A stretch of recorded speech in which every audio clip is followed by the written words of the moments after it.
नमस्कार, आप देख रहे हैं यूटीसी न्यूज। वडोदरा महानगर पालिका के चुनाव के लिए कल मतदान होने जा रहा है और इस मतदान से पहले जितने भी राजकीय दल थे उन्होंने प्रचार में अपनी पूरी ताकत झोंक दी थी। प्रचार संपन्न हो चुका है और जब मतदान का वक्त आया है तब हम इस पूरे चुनावी कैंपेनिंग पर चर्चा करेंगे और इस चुनाव में क्या हो सकता है, क्या क्या हुआ है, इन सब मुद्दों पर चर्चा करेंगे। हमारे साथ चर्चा करने के लिए मौजूद है जितेंद्र राय जी। जितेंद्र राय जी का परिचय वैसे बहुत लंबा है, लेकिन वडोदरा में सब उन्हें राय जी के नाम से ही जानते हैं और संगठन भारतीय जनता पार्टी में और अब जो हिंदी भाषी समाज हैं उनके लिए वो काम करते हैं।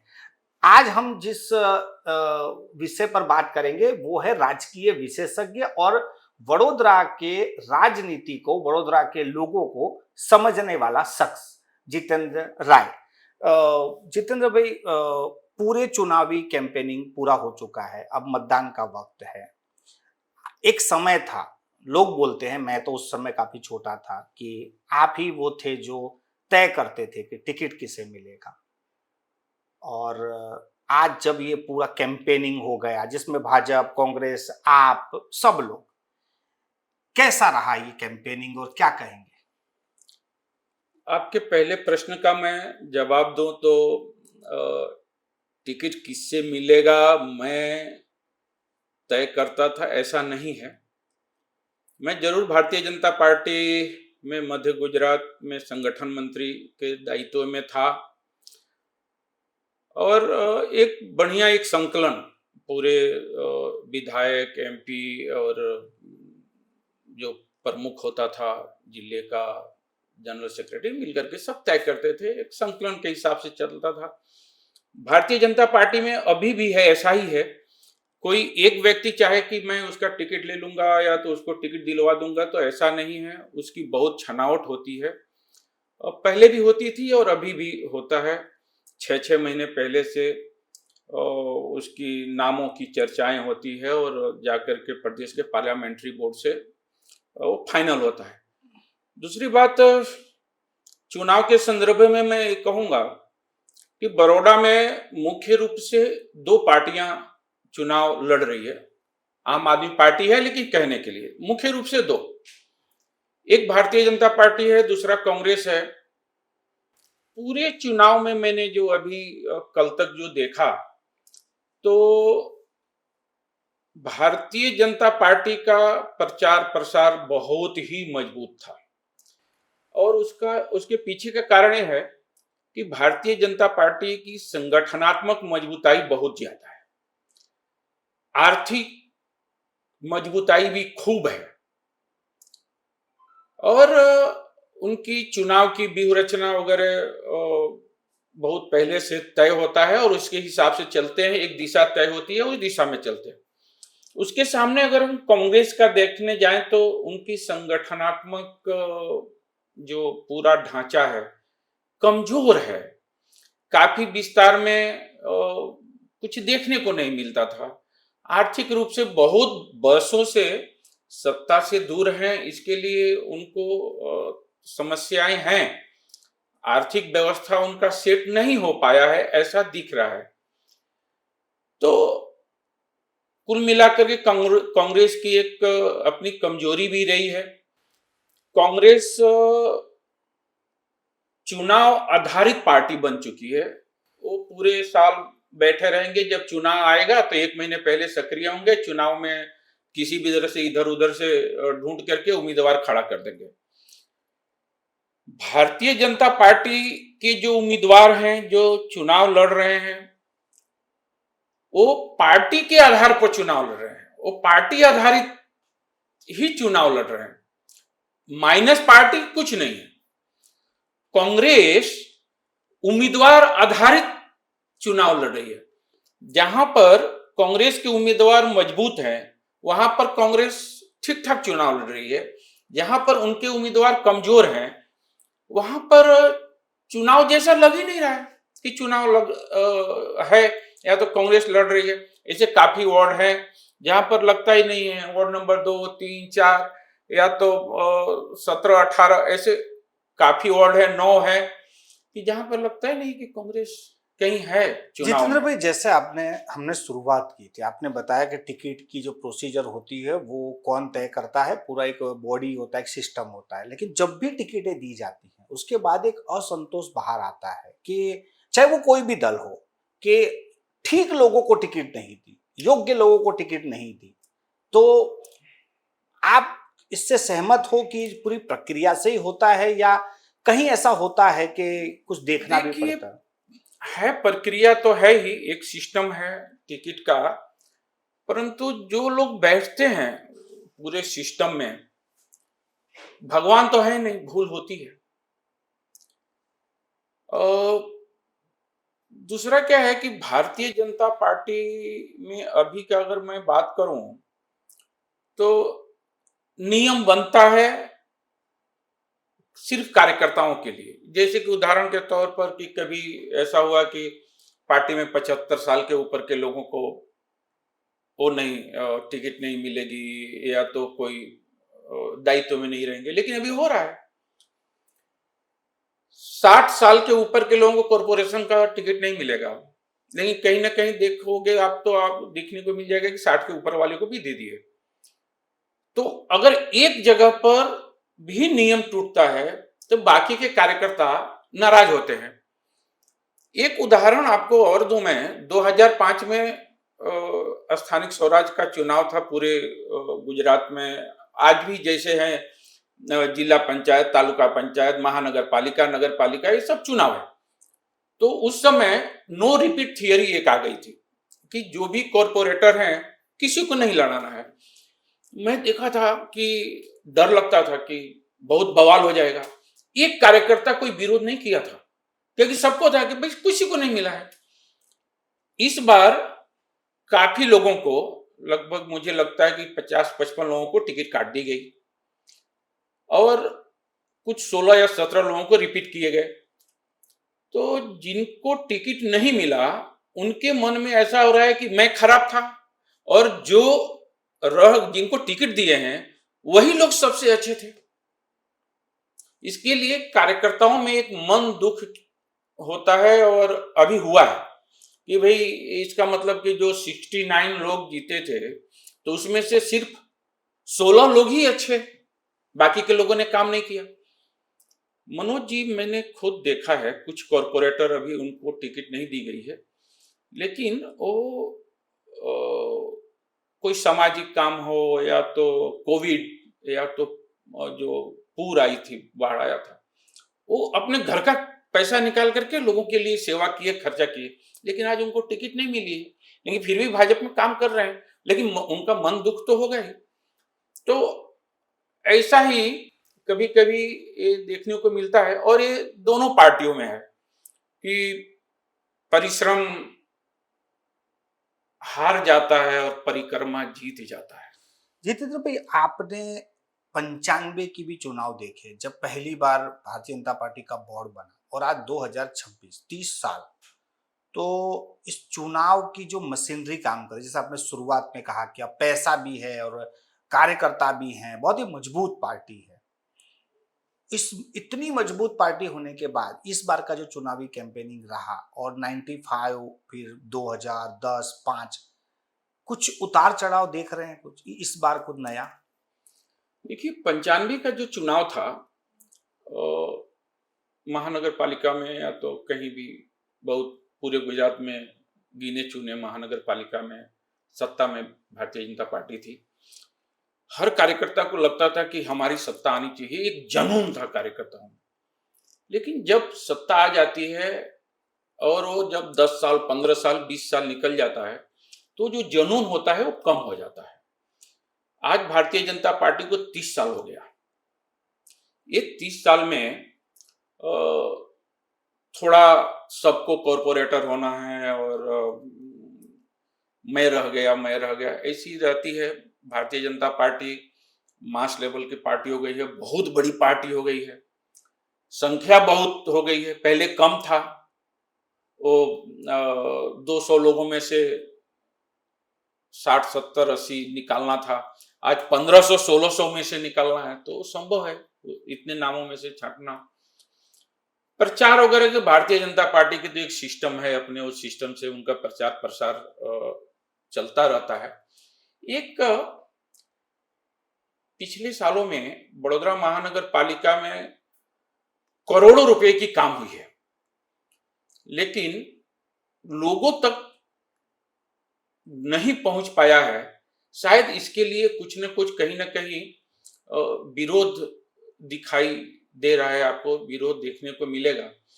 वो विरोध में भी ऐसा भी हो सकता है कि काम की उनको जानकारी नहीं है, इसके लिए विरोध कर रहे हैं, या तो किसी का टिकट कटा होगा, मन दुख होगा, उनके साथ वाले होंगे तो विरोध करते होंगे, या तो कांग्रेस कहीं से लोगों को भेज करके विरोध कराती होगी।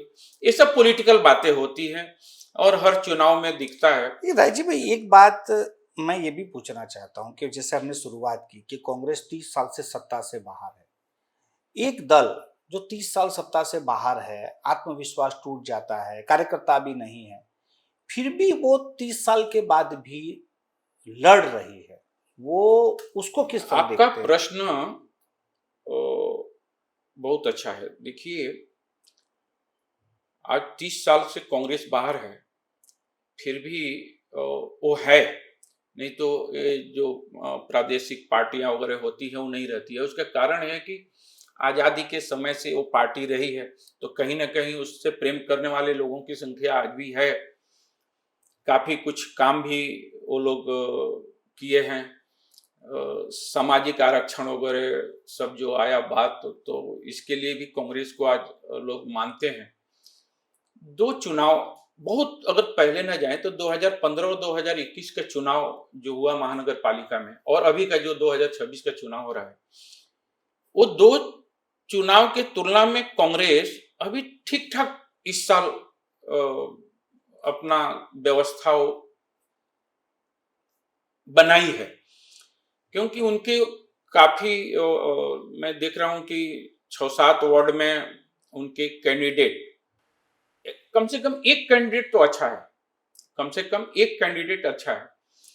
कुछ वार्डों में, 4 एक वार्ड में उनकी बढ़िया पैनल चल रही है, जबकि पिछले चुनाव में राजीव भाई, मैं ये बहुत ही सिर्फ 2 वार्ड ऐसा था कि उनकी पैनल चल रही राजीव थी। भाई, ये बहुत बड़ी बात आप बोल रहे हो कि पैनलें चल रही हैं कांग्रेस की, जबकि एक पैनल थी 1 नंबर की, उसमें भी टूट है।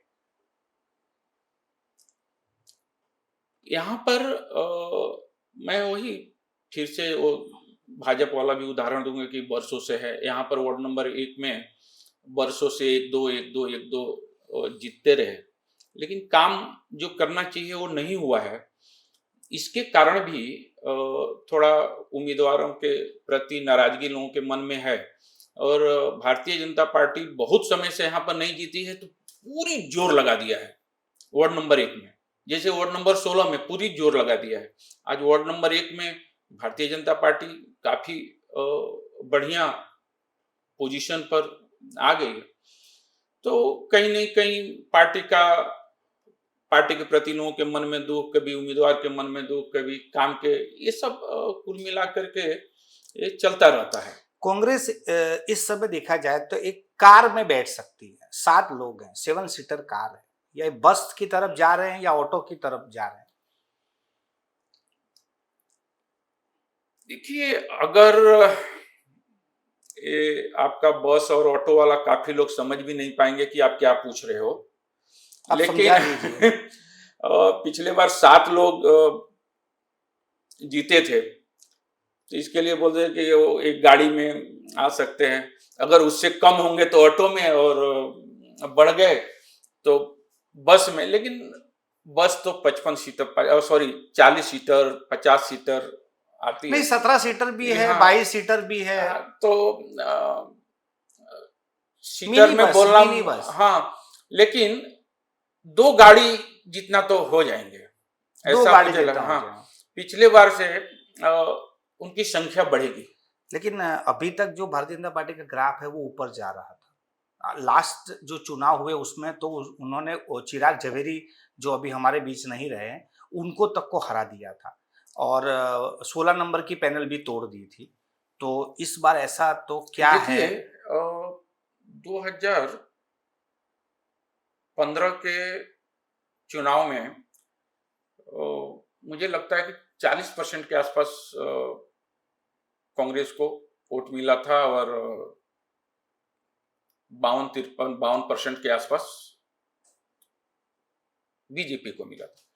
पिछले चुनाव में बीजेपी को सिर्फ 1.5% वोट ज्यादा मिला, लेकिन कांग्रेस को 27% वोट मिला। इतना गैप क्यों? तो आम आदमी पार्टी लगभग 12 से 13% वोट लेके चली गई थी। तो आम आदमी पार्टी जो वोट लेकर गई, वो वोट बीजेपी के नहीं था, कांग्रेस का था।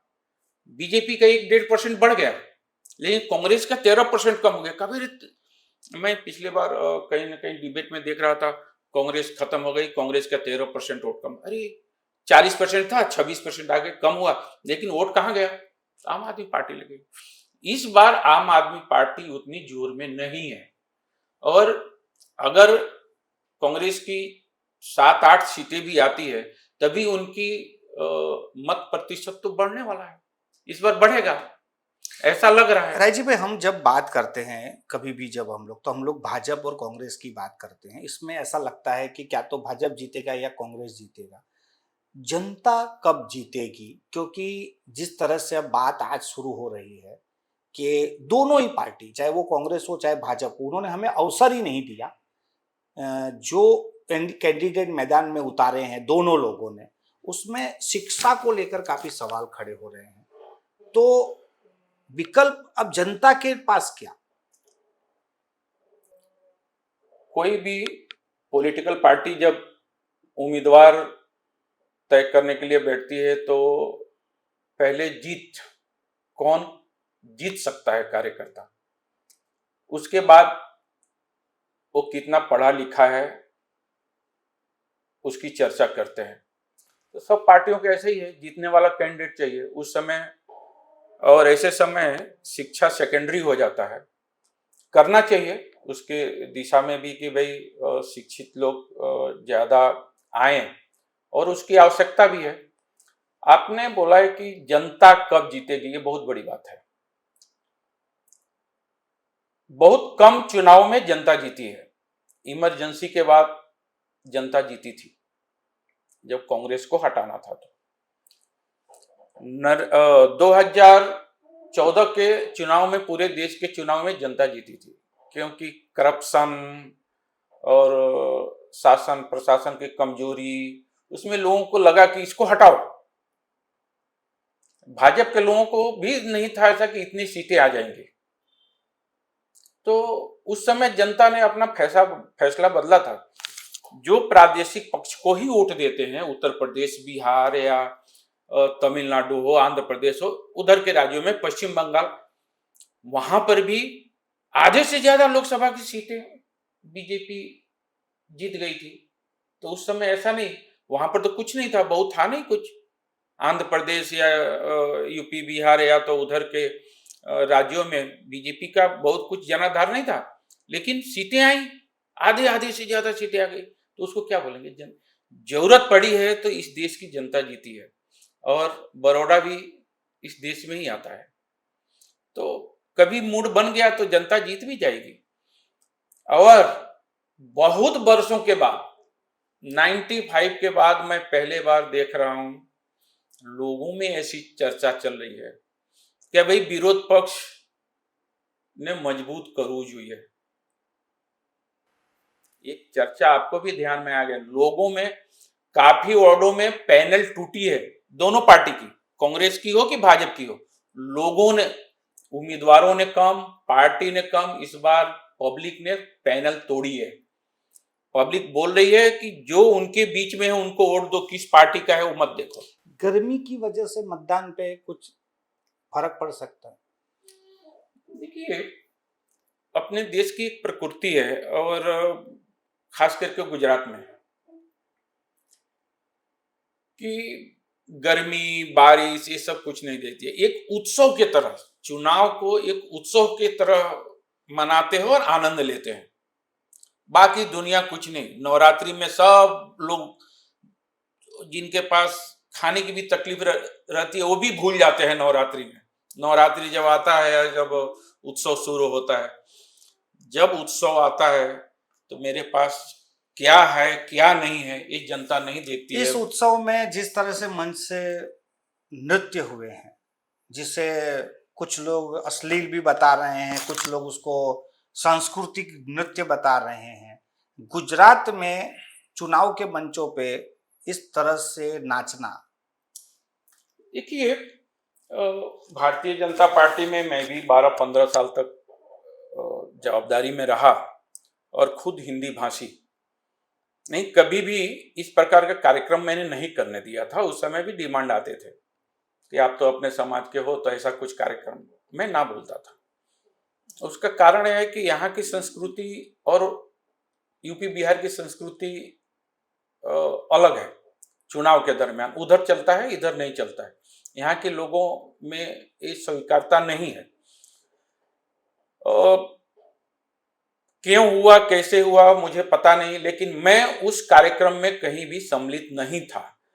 मोस्टली कोई भी हिंदी भाषी समाज का कार्यक्रम होता है तो उसमें मैं सम्मिलित रहता हूँ। आपने देखा है, आपने अनुभव किया है, लेकिन इस कार्यक्रम में मैं सम्मिलित नहीं था। इस बिहार सांस्कृतिक मंडल के कुछ लोगों ने मिलकर के वहां पर वो कार्यक्रम किए। एक और ध्यान में रखना चाहिए था कि जहां अगर कोई हिंदी भाषी एक जगह पर लड़ता है तो उसके लिए प्रचार करो, लेकिन एक ही जगह पर दो लोग हिंदी भाषी हो तो वहां पर समाज के अग्रणियों को बैलेंस करना चाहिए, क्योंकि दोनों अपने हैं। वहां पर अगर भत्थू भाई देखें तो वो भी हिंदी भाषी हैं और त्रिपाठी जी जो चुनाव लड़ रहे हैं वो भी हिंदी भाषी हैं। तो वहां पर समाज के जो अग्रणी लोग हैं उनको बैलेंस करना चाहिए। दुश्मन दोनों में से कोई नहीं। जिसको वोट देना है दो, जो काम किया होगा उसको वोट देंगे। पर हम क्यों वहां पर जाकर के हम एक करें कि भाई ऐसा नाच गाना और ये सब करें, ऐसा नहीं करना चाहिए। मुझे मेरा राजीव भाई, व्यक्तिगत मानना है। आप जब हिंदी भाषी की बात करी तो एक सवाल मैंने यहाँ के जो प्रमुख हैं भारतीय जनता पार्टी के शहर प्रमुख, उनको पूछा था बिहार दिवस जब मनाया जा रहा था, क्या आप बिहारियों को भाई बोलते हो, उत्सव मनाते हो, टिकट देने की जब बारी आती है, उत्तर भारतीयों कितने लोगों को टिकट दिए, कितने संतुष्ट हैं आप? उत्तर भारतीयों को जो भी 5-6 लोगों को टिकट मिला है, ये कैसा है कि उत्तर भारतीयों को टिकट ज्यादा देना चाहिए, लेकिन खाली उत्तर भारतीय होने के नाते अगर कोई उम्मीदवार चुनाव लड़ रहा है तो सिर्फ उत्तर भारतीयों के मत से वो नहीं जीत सकता है।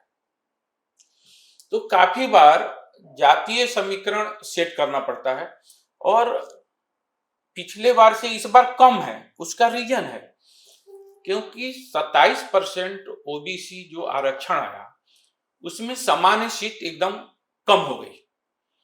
तो अब सामान्य सीट आप मानेंगे नहीं कि 19 वार्ड है, उसमें से 3 ही वार्ड है जहां पर 2 सामान्य पुरुष है, बाकी के 16 वार्ड में एक एक ही सामान्य पुरुष है। तब वहां पर क्या करना, तो वहां पर अगर कोई पटेल कार्यकर्ता पहले से मजबूत है, करता है और एक उत्तर भारतीय है तो स्वाभाविक है कि वहां पर उसको पटेल समाज के जो कार्यकर्ता है उसको प्रायोरिटी देना पड़ेगा।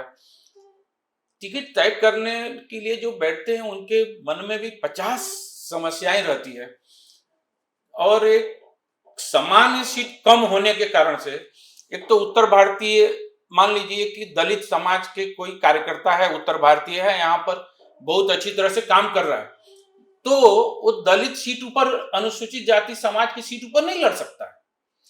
वहां के कोई ओबीसी कार्यकर्ता है, यहाँ पर खूब मजबूत है, खूब वर्षों से काम कर रहा है, लेकिन क्या ओबीसी के सीट ऊपर वो चुनाव नहीं लड़ सकता है। तो ये जो समस्याएं हैं और दूसरी तरफ सामान्य सीटों की कमी होना, पार्टी तब भी एक उत्तर प्रदेश के निवासी को दिए हैं, एक बिहार के जो वार्ड नंबर 16 में है, राजस्थान के भी 2 लोगों को दिए हैं, जो मेरी जो जानकारी है उसके हिसाब से। तो सामान्य सीट कम होने के कारण से उसमें पार्टी के ऊपर हम दोष लगाएं वो ठीक नहीं है, मुझे लगता है। राजीव भाई, हम इस चर्चा को पूरी करेंगे और एक सवाल आखिर में, 1 नंबर से लेकर 19 वार्ड, कहाँ कहाँ आपको लग रहा है कि कांग्रेस कितनी मजबूत? मैं वार्ड का नाम तो नहीं लूंगा, लेकिन 4 वार्ड ऐसा है कांग्रेस पैनल के साथ फाइट कर रही है 4 वार्ड में, और 6 वार्ड ऐसा है कि जहां पर नहीं, सॉरी 5 वार्ड जहां पर एक कार्यकर्ता, यानी कि 4 की पैनल है लेकिन उसमें से एक मजबूताई से लड़ रहा है। एक और बात आपको मैं बता दूं, आप जो बोल रहे हो कि कहां पर मजबूत है भाजपा कांग्रेस और पैनल टूटने वाली जो बात है, जो पहले जो मैं बताया ना कि 3 ही वार्ड में 2 सामान्य है, बाकी के 16 में एक एक सामान्य है। जो जहां पर एक सामान्य सीट है तो टोटल जो उम्मीदवार लड़ रहे हैं चुनाव, सब में हाईएस्ट लाएगा वही चुनाव जीतेगा। उदाहरण के तौर पर 2 लोग हैं, एक कांग्रेस का है एक भाजपा का है। भाजपा का उम्मीदवार 10,000 वोट लाया और कांग्रेस का 9,000 लाया, तो 10,000 वाला जीत गया, ऐसा हुआ ना। लेकिन नीचे 2 महिला है, अब 2 महिला में एक 6,000 वोट लाई और एक 11,000 वोट लेके आई, तो 11,000 वाला जीतेगी, 6,000 वाला हारेगी। लेकिन इसमें उल्टा है, वो 10,000 वाला पुरुष भी हार जाएगा, 11,000 वाली जो महिला है वो जीत जाएगी सामान्य सीटों पर, और 6,000 जो दूसरी जो महिला है वो जीत जाएगी। पुरुष में एक 10,000 एक 9,000 वोट लेकर के हार जाएगा। इस तरह का समीकरण, ऐसा समीकरण है। इसके लिए आप देखें तो अधिकांश वार्डों में वो भाजपा के कैंडिडेट हो कि कांग्रेस के कैंडिडेट हो, सब अपने में लगे हैं। सब जगह पर पैनल टूट रही है कि मेरा वोट कम ना हो जाए, मुझे तो सबसे ज्यादा लेके आना है। अब विचार करो, 2 पुरुष, एक 10,000 वोट लाया है, एक 9,000 लेके आया है, एक महिला 6,000 लेके आई है, वो जीत गई, और वो दोनों हार गए हैं क्योंकि एक महिला को 11,000 वोट मिला है, तो सामान्य सीट पर चली गई। राजीव भाई, 14, 15, 16 ये 3 के चर्चा इस बार सबसे ज्यादा है। देखते हैं आप फाइट 14, 15, 16 में फाइट है। मैं सिर्फ बोला था 4 वार्ड, आपने नाम लिया घुमा करके कि 14, 15, 16। 14 में भी मधु भाई श्रीवास्तव की लड़की चुनाव लड़ रही है, 15 में भी चुनाव लड़ रही है, 16 में भथू भाई खुद ही है। तो स्वाभाविक है कि वहां पर बढ़िया है, फाइट बढ़िया है दोनों पार्टियों के बीच में। 2005 में शैलेश भाई पैनल लेकर के चुनाव लड़ रहे थे और सामने गोपी तलाटी पैनल लेकर के भारतीय जनता पार्टी में से। तो वोटिंग खत्म होने तक एक कोई नहीं बोल सकता था कि 2 में से कौन पैनल जीतेगी। वो काउंटिंग के दिन ही तय हुआ कि ये पैनल जीती। इतना एकदम नेक टू नेक चल रहा था। इस बार भी ऐसा ही है, इस बार भी काफी नेक टू नेक लड़ाई खास करके 15-16 में है।